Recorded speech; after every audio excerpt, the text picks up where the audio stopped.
जय हिंद छात्रों, आपका अपना YouTube चैनल ज्ञान गंगा एजुकेशन में आपका स्वागत है। आज हम देखेंगे विद्यालय के बारे में। विद्यालय क्या है? विद्यालय समाज की एक व्यवस्थित इकाई है जो बच्चों के विकास के लिए महत्वपूर्ण भूमिका निभाती है। जब बालक इस दुनिया में जन्म लेता है तब वह अपनी सबसे पहले क्या करता है? अपने माँ के स्पर्श को पहचानता है, अपनी माँ को पहचानता है और उसकी पहली गुरु कौन मानी जाती है? उसकी माँ मानी जाती है। जो उसकी माँ उसको सिखाती है, बालक वही सीखता है, वैसा ही करता है। और उसका जो दूसरा गुरु होता है वो है उसका परिवार, मतलब परिवार के सदस्य जो अन्य सदस्य होते हैं, पिता होते हैं, दादा होते हैं, दादी होती हैं और भी अन्य सदस्य होते हैं, आस पड़ोसी होते हैं। उनके द्वारा उन्हें, मतलब बच्चा 3 से 4 साल के होने के पूर्व जो रहता है अपने घर में रहता है और घर के लोगों से ही वो सीखता है। तो उसके बाद ही 3 साढ़े 3 साल के, मतलब 4 साल के बाद ही जो है बालक स्कूल जाना प्रारंभ करता है। और वो जब स्कूल जाना प्रारंभ करता है तो उसकी जो तीसरी गुरु होती है, अर्थात स्कूल विद्यालय में जो पहली गुरु होती है उसकी शिक्षक होती है। तो बालक वहाँ पे अपने बहुत सारे अपने उम्र के हम उम्र बच्चे मिलते हैं उसे, अपने मतलब वो अपने हम उम्र के बच्चों से भी बहुत कुछ सीखता है और अपने टीचर से सीखता है। देखे होंगे आप बालक की मतलब छोटे छोटे बालकों को जो स्कूल जाना प्रारंभ करते हैं तो उन्हें पहले स्कूल अच्छा नहीं लगता है, तो उनकी टीचर उनको चॉकलेट्स देती हैं और भी कुछ खिलौने देते हैं, खेल कार्य कराते हैं और उन्हें विद्यालय में, मतलब विद्यालय को और उनको भी विद्यालय में रोके रखने के लिए उसे मनोरंजन कराते हैं। इस तरह से बहुत प्रयास करके मतलब विद्यालय में बच्चों को रखने की कोशिश की जाती है, जिसके अकॉर्डिंग मतलब बच्चा जो है अपने टीचर को पसंद करने लगता है और वह अपना मतलब अपनी पहली गुरु मतलब उसकी गुरु मतलब उसकी टीचर उसकी पहली गुरु हो जाती है। इस प्रकार से जो है बालक सीखता है। इस प्रकार हम कह सकते हैं कि विद्यालय जो है बालक के विकास के लिए महत्वपूर्ण भूमिका निभाती है। अतः इसके लिए हमें विद्यालय का स्वरूप कैसा होना चाहिए, मतलब अच्छा होना चाहिए और विद्यालय परिवेश अच्छा होना चाहिए, टीचर्स अच्छे होने चाहिए, वहाँ की शासन व्यवस्था अच्छी होनी चाहिए। तो ये सब बालक के विकास पर बहुत ही प्रभाव डालता है। तो हमें इसके लिए देखना चाहिए कि विद्यालय हम कह सकते हैं कि ये समाज की एक व्यवस्थित इकाई है जिसमें समाज का विकास, मतलब समाज के विकास का एक महत्वपूर्ण अंग होता है, भूमिका निभाती है। अतः विद्यालय का स्वरूप कैसा होना चाहिए, उसमें दी जा रही शिक्षा किस प्रकार की होनी चाहिए, यह अत्यंत महत्वपूर्ण होता है। विद्यालय संगठन वह संरचना है जिसमें छात्र, शिक्षक, प्रधानाध्यापक, निरीक्षक, अन्य व्यक्ति विद्यालय की क्रियाओं को चलाने के लिए मिलकर कार्य करते हैं। मतलब शैक्षिक उद्देश्यों की प्राप्ति के लिए समस्त उपलब्ध भौतिक एवं मानवीय संसाधनों की समुचित व्यवस्था करना विद्यालय संगठन कहलाता है। विद्यालय समाज में शिक्षा, संस्कार, संस्कृति का वह केंद्र है जो बालक के जीवन का निर्धारण करता है। विद्यालय संगठन को एक ऐसे संसाधन के रूप में ग्रहण करना चाहिए कि अभिष्ट शैक्षिक लक्ष्यों को अभिष्ट जो है शैक्षिक लक्ष्य प्राप्त हो सके। हमें विद्यालय की संकल्पना मानवीय, भौतिक, वित्तीय तथा प्रशासनिक संसाधनों के संदर्भ में देखनी होगी, तभी विद्यार्थी जो है शिक्षक को समग्र रूप से समझ सकेगा, है ना। एक अध्यापक के लिए यह जानना भी आवश्यक है कि विद्यालय की विवेचना दार्शनिक, मनोवैज्ञानिक, सामाजिक, प्रशासनिक आधार पर की जा रही है या नहीं। विद्यालय के कुशल प्रबंधन के लिए जो है अभिभावकों की भी बहुत बड़ी भूमिका होती है। उन्हें भी समुदाय किस प्रकार के विद्यालय का प्रबंधन कर सकेगा और विद्यालय प्रबंधन समिति किस प्रकार विद्यालय का सहयोग कर रही है, इसे भी निश्चित करना होता है। विद्यार्थी एवं शिक्षकों का कल्याण आज की महत्वपूर्ण आवश्यकता है ना। विद्यार्थी मतलब कहा जाता है ना कि कल बच्चों को ये कल का हमारे भविष्य हैं, क्योंकि हमारा भविष्य जो है जो हमारे अगले पीढ़ी हैं, मतलब हमारे जो बालक हैं, जो आने वाली पीढ़ी है, उसी के ऊपर हमारे देश का भविष्य टिका होता है। अतः शिक्षक मतलब विद्यार्थी मतलब बालकों के कल्याण के लिए, उनके विकास के लिए शिक्षक की जो है उनके मतलब जीवन में बहुत ही महत्वपूर्ण भूमिका होती है। अतः शिक्षक को दी जाने वाली कल्याणकारी योजना की जानकारी को भी इस इकाई में समाहित किया गया है। विद्यालय को एक लघु समाज के रूप में माना जाता है और उसमें यह अपेक्षा की जाती, मतलब विद्यालय से यह अपेक्षा की जाती है कि यह सभी जाति, धर्म, वर्ग, मतलब किसी से बिना भेदभाव किए सभी बालकों को समान रूप से मतलब एक समान शिक्षा प्रदान करे, जिसे हम कहते हैं समावेशी शिक्षा। इन्हीं सभी बातों को इस अध्ययन में समाहित किया गया है, जिससे कि विद्यालय का विकास हो सके। अब हम देखेंगे विद्यालय के उद्देश्य। विद्यालय के क्या क्या उद्देश्य होते हैं। विद्यालय की आवश्यकताओं, उद्देश्यों तथा महत्व को जानना होता है। और दूसरा होता है विद्यालय की संकल्पना को मानवीय एवं भौतिक संदर्भों में भी जानना होता है। तीसरा होता है विद्यालय की अधोसंरचना एवं विद्यालय स्थापना के आधारों को समझना होता है। और चौथा होता है प्रभावी विद्यालय की अवधारणा को समझना होता है। विद्यालय प्रबंधन की कार्यकाली प्रणाली को भी समझना होता है और विद्यालय व समाज के अंतर संबंधों को भी समझना होता है ना। उसके बाद हम देखेंगे विद्यालय की आवश्यकता हमारे जीवन में क्यों है। विद्यालय की आवश्यकता हमें क्यों होती है, हम कहीं भी ऐसे ही मतलब शिक्षा क्यों नहीं ग्रहण कर सकते, है ना। तो विद्यालय की आवश्यकता हमें इसलिए होती है क्योंकि विद्यालय अपने किसी न किसी स्वरूप में हर युग में विद्यमान रहे हैं।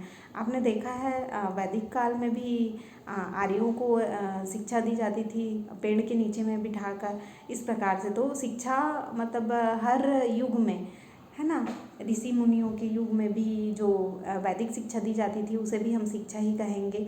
और उन्हें एक आश्रम में रखा जाता था जो विद्यालय के रूप में था। उसी में डेवलप होते होते अभी विद्यालय का निर्माण, मतलब हर जगह विद्यालय का निर्माण हो गया है और हमें अनेक सुविधाओं के साथ विद्यालय में शिक्षा ग्रहण करने को मिलता है। ठीक है। वैदिक काल से पूर्व विद्यालय का अस्तित्व हमें देखने को नहीं मिलता है। लेकिन वैदिक काल में जो गुरुकुल पद्धति होती थी, मतलब गुरुकुल होते थे जिसमें मतलब उस टाइम पे थोड़ा भेदभाव था कि इसमें आर्य और मतलब ऊंचे जाति के लोगों को ही शिक्षा दी जाती थी, निम्न जातियों के लिए शिक्षा की कोई व्यवस्था नहीं थी। इस प्रकार गुरु शिष्य परंपरा वहाँ भी निभाया जाता था। और गुरु शिष्य परंपरा जो है शिष्य अपने जीवन में पूर्णतः प्राप्त करता था और गुरु और शिष्य का बहुत ही मतलब घनिष्ठ संबंध था। और उस समय भी गुरुकुलों में विद्यालय की तरह शिक्षा प्रदान की जाती थी। हम देखेंगे कि पहले विशेष जातियों के लिए ही शिक्षा व्यवस्था की गई थी, अर्थात जो ऊंचे जाति के लोग होते थे उन्हीं को ही शिक्षा दी जाती थी। लेकिन स्वतंत्रता प्राप्ति के पश्चात हमारे देश के विकास के लिए मतलब सभी वर्गों का शिक्षित होना, जो पिछड़े हुए हैं उनको मतलब आरक्षण प्रदान कर उन्हें भी मतलब लेवल पे लाना और शिक्षा को विशेष ध्यान दिया गया, जिसके कारण जाति, धर्म, वर्ग ये सब की जो है भेदभाव को मिटाने के लिए अनेक प्रावधान किए गए और सभी को समान रूप से समान समावेशी शिक्षा प्रदान करने के लिए अनेक प्रयास किए गए, जिसके आधार पर सभी विद्यालय में समान रूप से एक समान शिक्षा बैठकर प्राप्त कर सकते हैं, है ना।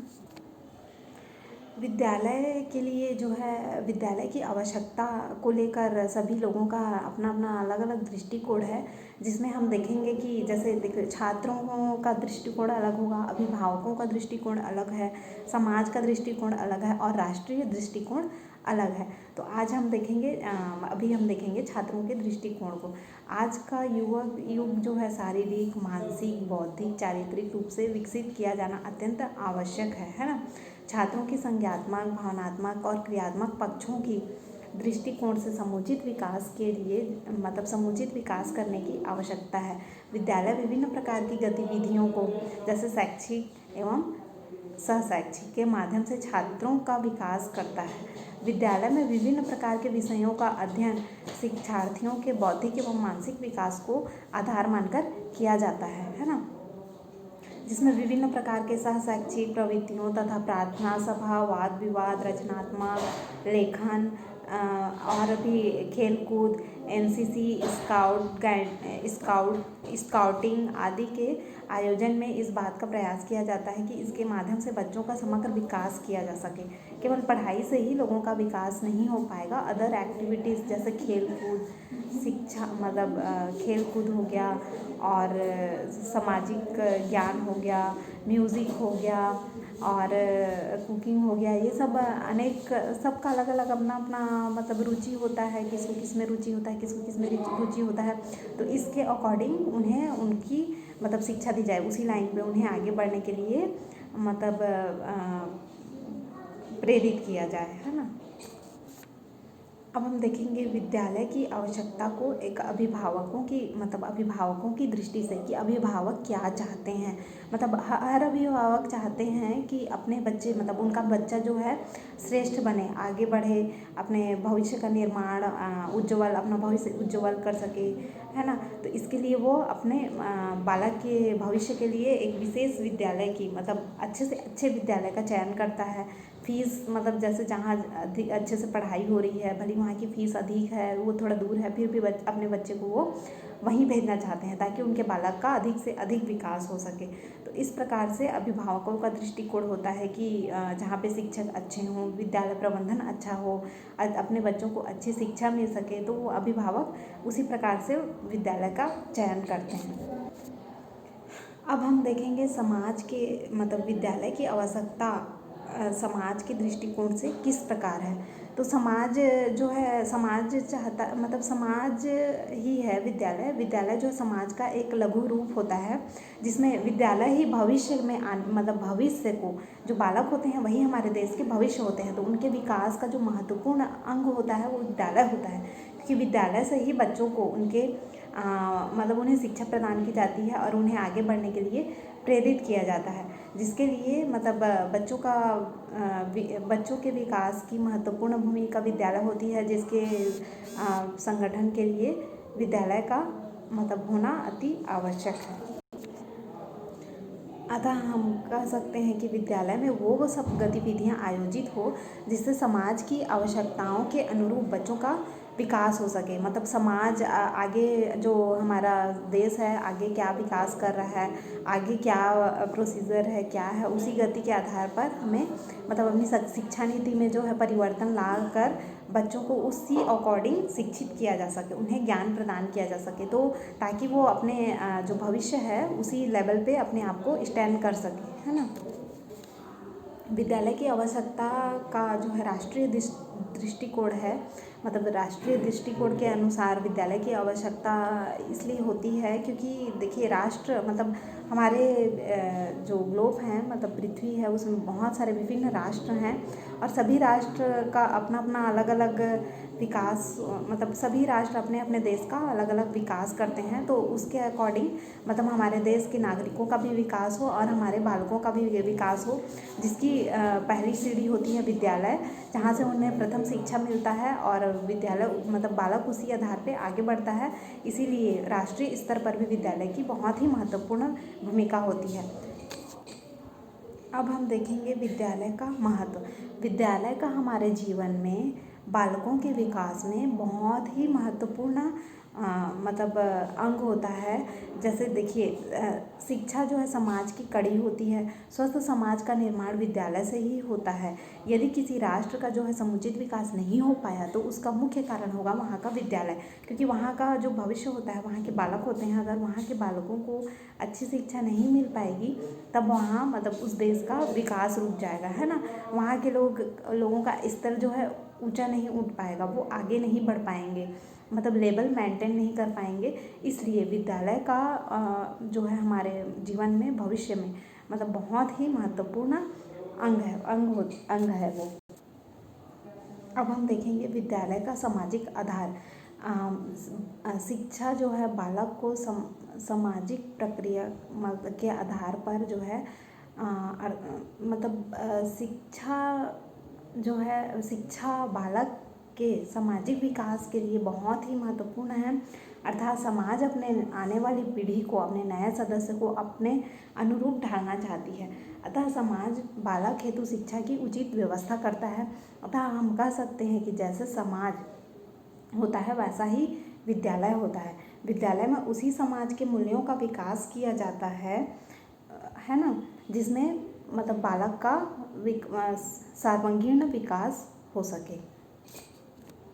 देखिए, समाज और विद्यालय एक दूसरे के जो है पूरक पहलू होने के साथ साथ एक दूसरे पर आश्रित भी हैं, है ना। समाज विद्यालय को पोषित करते हुए प्रगति प्रदान करता है और विद्यालय का विकास समाज के मूल में निहित होता है। हमारे देश में लोकतंत्रात्मक शासन पद्धति जो है प्रदान करता है। विद्यालय का विकास समाज के मूल में निहित होता है ना। और उसके मूल्यों का विकास करने हेतु विद्यालय का आधार जो है विद्यालय का आधार होता है कि बालकों को सामाजिक बनाना। इस हेतु विद्यालयों में अभिभावक, शिक्षक संघ, स्थानीय स्तर की समितियां, पूर्व विद्यार्थियों के संघ जैसे सामाजिक संरचनाओं का निर्माण करना विद्यालय के विकास में समाज की भूमिका के कारण विद्यालय के आधार पर सामाजिक आधार होते हैं, है ना। अब हम देखेंगे विद्यालय का मनोवैज्ञानिक आधार। विद्यालय में अध्ययन करने वाले बालक अलग अलग प्रकार के होते हैं, उनमें भिन्नता पाई जाती है। इसमें जो है होता है, इसमें मतलब पारिवारिक स्थिति, सामाजिक वातावरण, वंशानुगत आदि इसके मुख्य आधार होते हैं। लेकिन आंशिक विद्यालयों का वातावरण समान सा होता है, क्योंकि सभी प्रकार के जो है विद्यार्थी आकर विद्यालय में एक साथ बैठकर शिक्षा ग्रहण करते हैं, तो उसमें मतलब उनकी विभिन्नता में एकता हो जाती है ना। देखिए, हर बालक की अभिव्यक्ति अलग होती है, उसके सीखने की गति, उसके समझने की क्षमता, मतलब उसका पारिवारिक परिवेश और उसका जो है बुद्धि लब्धि, ये सब हर बालक का अलग अलग होता है, जिसे हमें समान रूप से लेकर मतलब विद्यालय में जो शिक्षक होते हैं उन्हें सभी को समावेशी शिक्षा प्रदान करना होता है और सभी को साथ लेकर चलना होता है। इस प्रकार से हम कह सकते हैं कि विद्यालय का बालक जीवन में अर्थात विद्यार्थी जीवन में विशेष ही महत्व होता है और विद्यालय का जो है बालक के विकास के लिए बहुत ही महत्वपूर्ण भूमिका होता है, जो बालक के विकास के साथ साथ अपने देश के भविष्य के निर्माण में भी आवश्यक होता है ना।